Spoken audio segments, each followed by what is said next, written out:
nggak sih kamu semangat banget bikin resolusi, tapi baru jalan 2 minggu udah menyerah? Tenang, itu bukan karena kamu malas kok. Tapi karena masalahnya adalah kamu terlalu fokus pada garis finish, sampai lupa membangun kendaraan untuk sampai ke sana. Nah, di sini kita akan bahas kenapa kita harus mulai melupakan sasaran dan fokus pada sistem. Assalamualaikum warahmatullahi wabarakatuh. Welcome back to my YouTube channel. Apa kabar sobat literasi semuanya? Aku harap semuanya dalam keadaan yang terbaik. So, di sini aku akan melanjutin buku dari karya fenomenal James Clear yang berjudul Atomic Habits, yang sudah bestseller banget di seluruh dunia ya, dan banyak sekali orang-orang hebat, orang-orang sukses yang mempraktekkan buku ini dan relate banget sama kehidupan kita semuanya. So, buat kamu yang belum nonton materi di video sebelumnya, aku saranin nonton dulu, di pause dulu yang ini, terus kalau sudah selesai boleh kita lanjutkan yang ini supaya tidak ketinggalan, karena materi yang ini penting banget. Judulnya adalah Lupakan Sasaran, Berfokuslah pada Sistem. Kearifan yang masih berlaku sampai sekarang mengatakan bahwa cara terbaik untuk meraih apa yang kita inginkan dalam hidup, entah memiliki bentuk tubuh yang bagus, membangun bisnis yang sukses, dan lebih hidup tentram dan tidak terlalu cemas, meluangkan waktu lebih banyak bersama teman dan keluarga, adalah menetapkan sasaran-sasaran yang spesifik dan dapat dilaksanakan. Untuk waktu yang lama, ini pula pendekatan yang saya pakai terkait dengan kebiasaan. Selalu ada sasaran harus diraih. Saya menetapkan sasaran-sasaran untuk nilai-nilai yang harus saya dapatkan di sekolah, untuk bobot yang ingin saya hilangkan melalui olahraga, untuk laba yang saya inginkan dalam bisnis. Saya berhasil dalam beberapa, tapi gagal pada sebagian besar yang lain.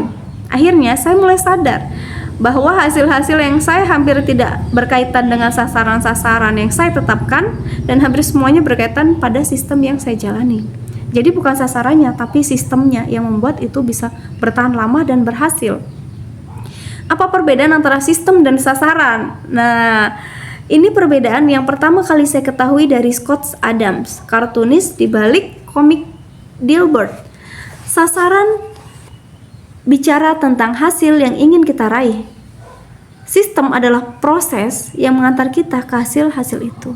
Jadi sasaran adalah tujuan yang ingin kita tuju, kita ingin sampai pada tempat itu.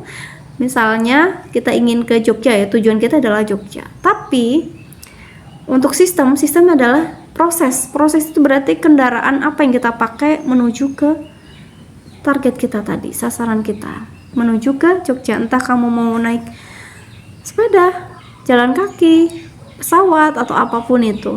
Nah, itu namanya sistemnya.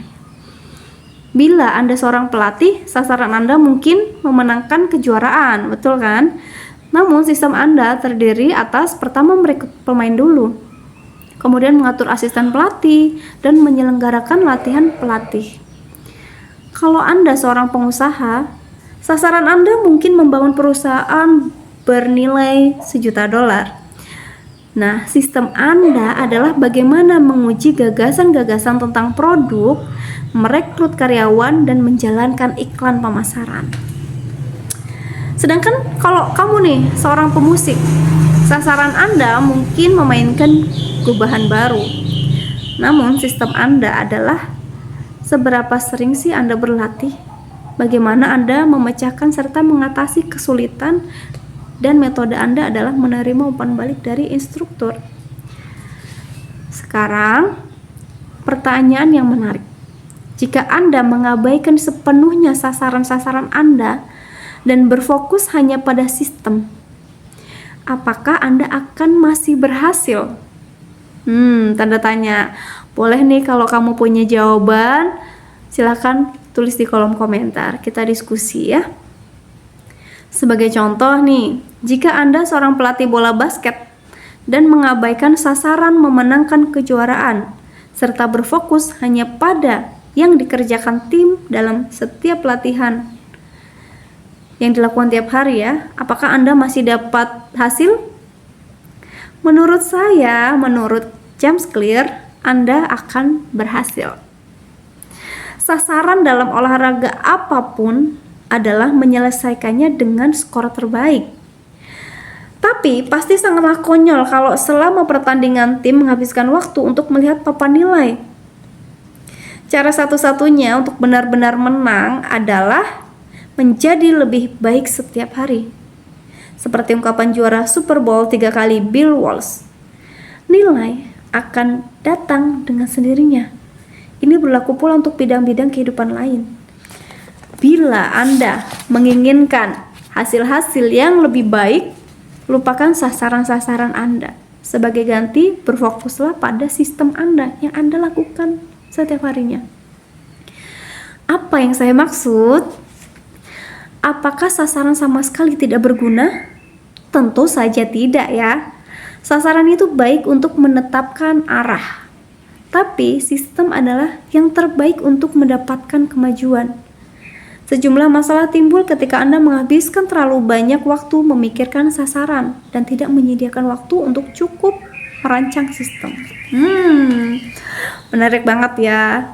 Nah, di sini ada beberapa masalah yang harus kita pecahkan bersama nih. Kita baca bareng-bareng ya. Masalah yang pertama adalah pemenang dan pecundang memiliki sasaran yang sama. Wow, yang berfokus pada penetapan sasaran cenderung mengalami kasus survivorship bias yang serius. Kita berkonsentrasi pada orang-orang yang akhirnya menang, orang-orang yang selamat, dan secara keliru mengandaikan bahwa sasaran-sasaran ambisius telah mengantar mereka ke kesuksesan, mengabaikan semua orang yang memiliki tujuan sama tapi tidak berhasil meraih sasaran. Setiap peserta olimpiade ingin memenangkan medali emas. Setiap calon karyawan ingin mendapatkan pekerjaan. Dan kalau orang sukses dan orang gagal memiliki sasaran yang sama, berarti sasaran bukan pembeda antara pemenang dan pecundang. Bukan sasaran memenangkan Tour de France yang mendorong atlet balap sepeda Inggris menjadi terunggul dalam olahraga ini. Berdasarkan nalar, setiap tahun mereka ingin memenangkan perlombaan itu. Sama seperti tim profesional yang lain. Sasaran itu selalu sudah ada. Baru ketika menetapkan sistem pada perbaikan-perbaikan kecil secara terus-menerus yang membuat mereka meraih hasil yang istimewa. Lanjut ke masalah yang kedua. Meraih sasaran hanya perubahan sesaat. Bayangkan, ada ruangan yang berantakan dan sasaran Anda adalah merapikannya.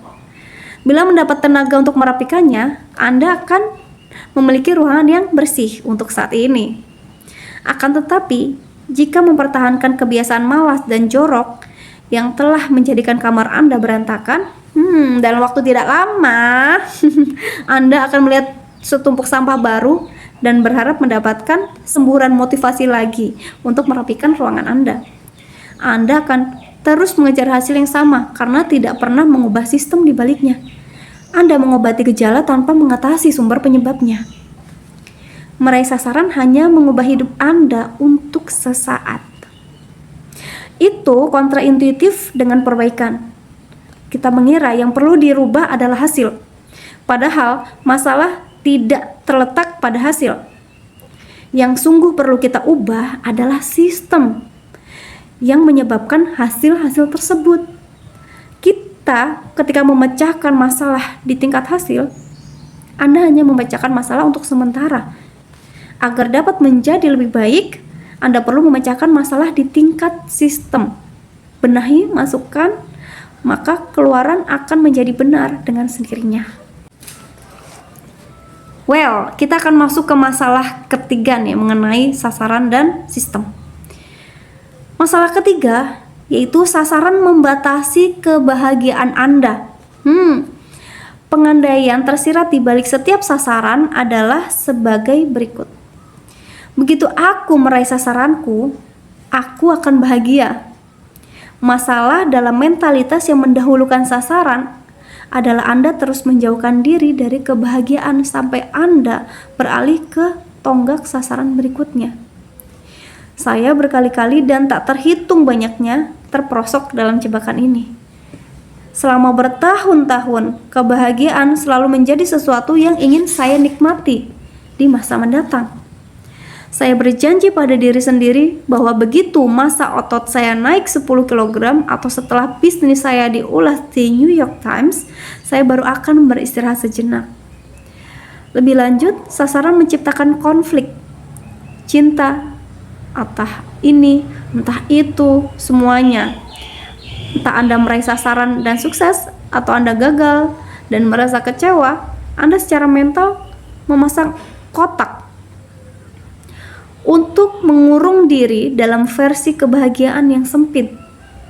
Ini menyesatkan. Mustahil jalan Anda sesungguhnya dalam hidup akan tepat sesuai dengan apa yang ada di benak Anda ketika menetapkan suatu sasaran. Membatasi kepuasan Anda berdasarkan satu skenario tidaklah masuk akal ketika Anda punya banyak jalan lain yang dapat ditempuh untuk meraih kesuksesan. Mentalitas mendahulukan sistem, menyediakan antidot untuk ini. Ketika Anda jatuh cinta pada progres, bukan pada produk, Anda tidak harus menunggu ketika ingin memberi kesempatan kepada diri sendiri untuk bahagia. Anda dapat merasa puas kapanpun ketika sistem Anda berjalan. Dan sistem Anda dapat menjadi sukses dalam banyak bentuk beragam. Tidak hanya yang pertama kali Anda bayangkan. Jadi kebahagiaan Anda itu tidak terkotak-kotak atau dengan banyak syarat ya. Untuk bahagia aja kok banyak syaratnya sih ya kan. Tapi kalau sistem ini kan cara. Jadi cara itu bisa banyak. Jadi Anda bisa tetap bahagia ketika sistem itu berjalan, walaupun tidak seperti yang Anda bayangkan sebelumnya. Bisa jadi lebih baik sistemnya atau berbeda.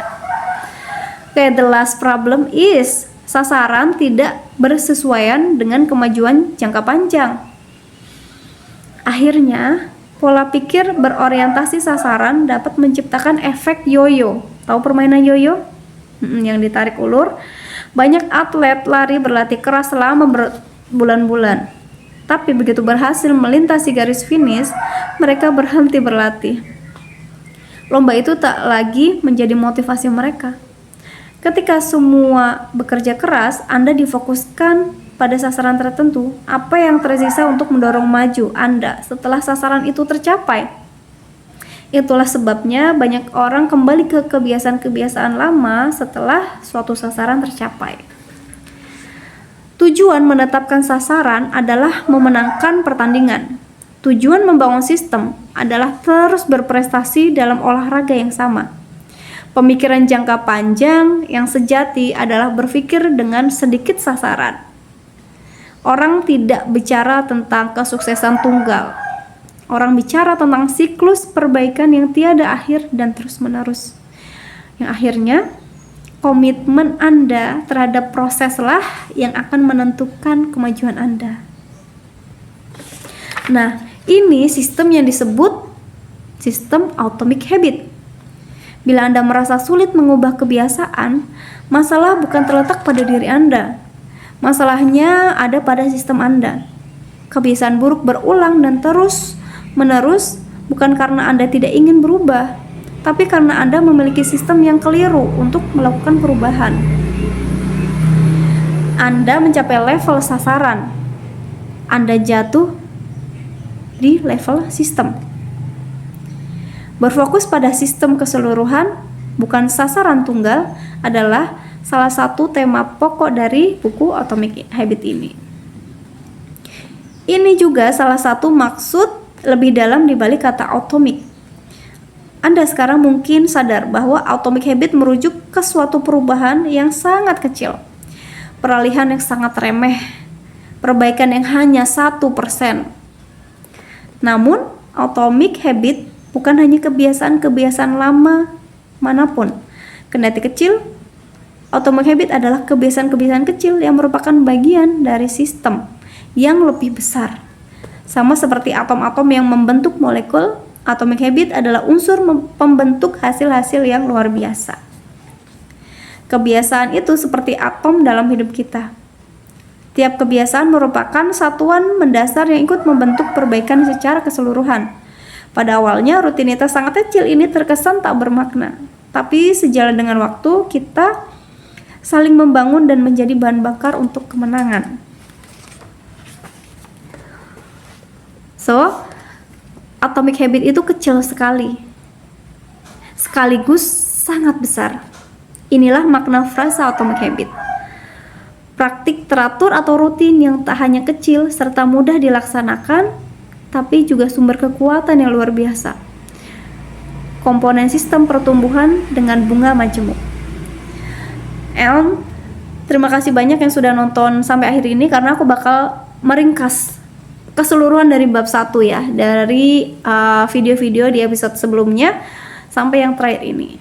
Aku bakal baca ringkasannya buat kamu, so stay tune terus.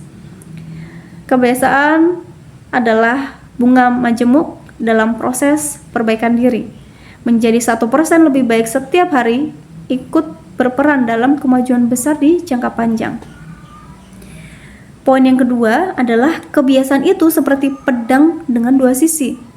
Kebiasaan bisa menguntungkan, dapat menjadi teman, atau bisa menjadi lawan.